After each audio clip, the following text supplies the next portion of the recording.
New questions tonight about the origins of the COVID-19 pandemic.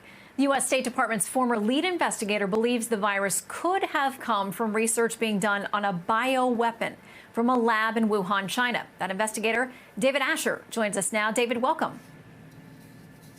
Thank you very much. Nice to be with you.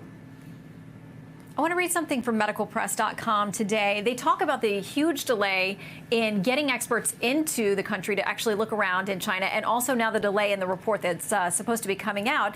The COVID origins report postponed, likely due next week, according to the WHO. They say in the end, this team of investigators, arrived in Wuhan more than a year after the first cases of SARS-CoV-2, the virus that causes COVID-19 disease, were first discovered there in December of 2019. With that lapse in time, David, what can we expect to find out? What may we never find out?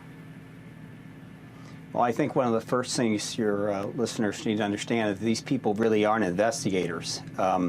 They are medical doctors and have different capacities in the medical field, but none of them is a real professional investigator. There are people that are medical sleuths that are out there in the world. We have a community of them within our Center for Disease Control, but you can notice that none of them is actually invited to join this WHO delegation. And the one American guy named Peter Daszak, who's leading the sort of U.S. contingent, I guess we'd say, for the delegation, is a fellow who was employed by the Wuhan Institute of Virology on joint research funded, of all places, by the National Institutes of Health. So the level of complicity and compromise to begin with, the massive time delay, the time that the Chinese have taken to destroy evidence, cover it up, and now handpick the members of our own delegation, including their guy who's worked with them under contract, ironically funded by our own, lead doctor, Dr. Tony Fauci. Is a mystery, but it's all summarized around one phrase, and that's called gain of function. And that may sound really complicated, but it's not. It's the manipulation of genetic material to increase the virulence of diseases. For some reason, the United States medical disease community and with many international partners has decided that we can get ahead of biology using synthetic techniques. And we've been doing it, including in partnership with the Chinese Wuhan Institute, since at least 2007.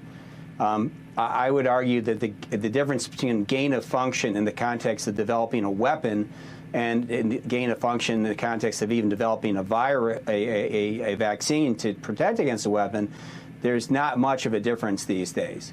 And so you're not going to really understand the nexus of this program and what it was trying to accomplish unless you understand who was involved, where the money was coming from, and what their motivations were. And what we disclosed on January 15th of the State Department from Secretary Pompeo was this was a military-funded secret program. It was being carried out by People's Liberation Army scientists, not just normal folk. They were directly tied into the biological weapons program of the Chinese government.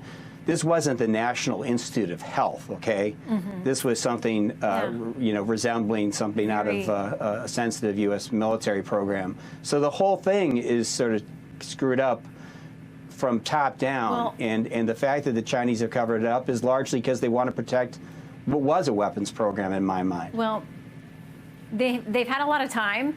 We will watch for that WHO report next week, knowing what you have said, taking the qualifiers there. And we'd love to have you come back and talk about it once we have what they put on paper as their cause and get your reaction to that as well. David Asher, thank you for your time. Okay, thank you very much.